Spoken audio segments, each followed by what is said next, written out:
आकडेमोड सुरू झालेली आहे आणि आकड्यांची गणितं मांडली जात आहेत.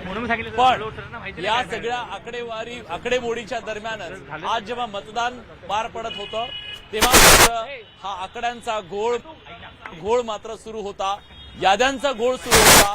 अनेक मतदारांना आपली नावं सापडली नाहीत, गायब झाली.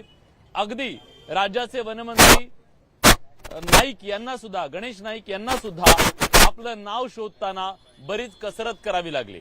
दिवसभरात काय घडलं जाणून घेऊया या खास रिपोर्ट मधून.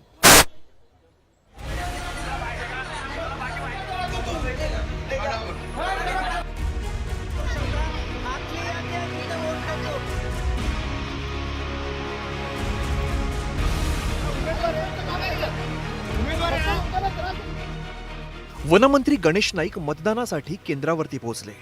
मात्र त्या केंद्रावरील मतदार यादीमध्ये त्यांचं नावच नव्हतं. अधिकाऱ्यांनी त्यांना दुसऱ्या केंद्रावरती जाण्यास सांगितलं. एका मंत्र्याची ही अवस्था झाली होती. दुसऱ्या केंद्रावर सुद्धा गणेश नाईकांचं नाव नसल्याने गोंधळाचं वातावरण निर्माण झालं होतं. वनमंत्री गणेश नाईकांसह त्यांच्या कुटुंबातील काही सदस्यांची नावं सुद्धा या यादीत सापडत नव्हती. त्यामुळे कोणाच्या प्रभावाने मतदान केंद्र बदललं हे तपासण्याची मागणी गणेश नाईकांनी केली आहे. आज आमच्या कुटुंबातील काही घटकांना CBSE खेरण्याला मतदान आहे आणि आता आमचं मतदान सेंट मेरीला आलं आहे. सकाळी सेंट मेरीला आम्ही आलो, त्या ठिकाणी मतदान आहे असं दाखवलं की 9 नंबरमध्ये 9 नंबर रूमच ती सापडली नाही. परत आम्ही गेलो CBSE स्कूलमध्ये, तिथे 9 नंबर रूम सापडली पण मतदार यादीत आमचं नाव नाही. परत इथं आम्ही सेंट मेरीला आलो आणि मग नंतर असा अलिबाबा 40 चोरासारखे कुठेतरी गुंफेमध्ये त्या ठिकाणी ते रूम आहे, पण तिथं मतदान केलं आता निघालं. अतिशय भोंगल कारभार आहे. या निवडणूक सिस्टीम सेटअप करण्यामध्ये इथल्या महापालिका स्तरावरच्या अधिकाऱ्यांना अपयश आलेलं आहे. गणेश नाईकांना जे हेलपाटे मारावे लागले त्यावरती राज्य निवडणूक आयोगानं स्पष्टीकरण दिलं. तर माजी मुख्यमंत्री उद्धव ठाकरेंनी या मुद्द्यावरून चांगलीच टोलेबाजी केली.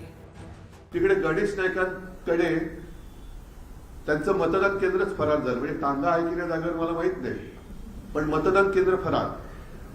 त्यांच्या टांगा दुखल्या फिरून फिरून. या मतदान केंद्रात गेले, इकडे नाही, त्या मतदान केंद्रात 4 तास लागले त्यांना. म्हणजे हे मंत्र्याची हालत आहे. टांगा दुखल्या, केंद्र फरार. टांगा पलटी नाही झालं, पण त्यांच्या खेट्यावरून टांगा दुखल्या. गणेश नाईक साहेबांची ऍक्च्युली त्यांनी वोटिंग केलेलं आहे, त्यांच्या कुटुंबाच्या सर्वांनी वोटिंग केलेलं आहे आणि त्यांचं मतदार यादीमध्ये नाव होतं. त्यांचं ऍक्च्युली त्यांना वोटिंग स्लिप पण वाटण्यात आल्या होत्या, पण वोटिंग स्लिपमधलं त्यांनी त्यांचं मतदान केंद्र बघितले नाही, चुकीच्या मतदान केंद्रावर गेले. ही आमची चुकी नाही. वनमंत्री गणेश नाईक आणि त्यांच्या कुटुंबातील सदस्यांचं मतदान केंद्र बदललं गेलं. तर इकडे मुंबईतील बोरिवलीमध्ये अभिनंदन सोसायटीतील मतदारांची नावच मतदार यादीमधून गायब असल्याचं समोर आलं. तब्बल 22 कुटुंबातील सदस्यांची नावं मतदार यादीमध्ये नसल्याचा धक्कादायक प्रकार समोर आलाय. काय चाललंय, काय कारभार आहे, काही कळत नाहीये. सगळे नागरिक त्रस्त आहेत. सकाळपासून आपले ID card, voting ID card असतील इलेक्शन ते दाखव, हे असे कार्ड असून सुद्धा जर का ह्याचा रेकॉर्ड सापडत नसेल तर मग कार्ड दिलेत कशाला आम्हाला?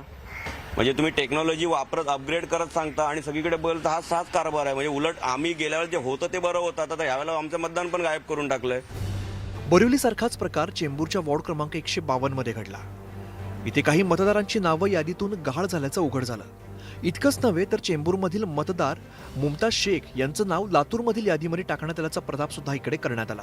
इकडे गेल्या इलेक्शन मध्ये आम्ही इथे वोट टाकला विधानसभेला. आता बोलतात इथे नाव नाही आहे आणि ही यादीमध्ये दाखवतात लातूरमध्ये. आता लातूरमध्ये जायचं का इलेक्शन करायला? तुम्ही त्यांना विचारलं की गोळ कसं? गोळ बोलत तुम्ही आता इलेक्शन कमिशनला जाऊन भेटा. आता इथे आज वोट टाकायचं आम्हाला आणि इलेक्शन कमिशन मध्ये कधी भेटणार आम्ही लोक? तुमचं नाव होतं यादीत? माझं आहे, माझं आलं, बहिणीचं आणि बाकीचं नाव गायब झालेलं. वसई विरार महापालिकेच्या निवडणुकीत सुद्धा वेगळं काही घडलेलं नाही. इथंही मतदार यादीत घोळ झाला. एकाच कुटुंबातील सदस्यांना वेगवेगळ्या ठिकाणी विभागण्यात आलं. याचा मतदानावरती परिणाम होण्याची शक्यता वर्तवली जाते. हम यहाँ पे हमारे मोबाइल के अंदर चेक करते तो मोबाइल के अंदर बताता आपका रूम नंबर 7 है. रूम नंबर 7 की लाइन लगाया हमने. अब वो बोलते कि आपका यहाँ पे नाम नहीं है, आपको सेठ विद्या उधर अपना जिला पंचायत साला उधर जाने का. अब मेरी वाइफ का इधर आया, मेरा उधर आया, लड़के का दूसरे स्कूल में आया, तो हम कहाँ कहाँ वोट देने जाएंगे? राज्यात बहुतांश महापालिकांसाठी 9 वर्षांनी मतदान होत आहे. मात्र मतदार यादीतील गोंधळाने अनेक मतदारांचा मतदानाचा हक्क हिरावला गेलाय. Bureau report, news 18 Marathi.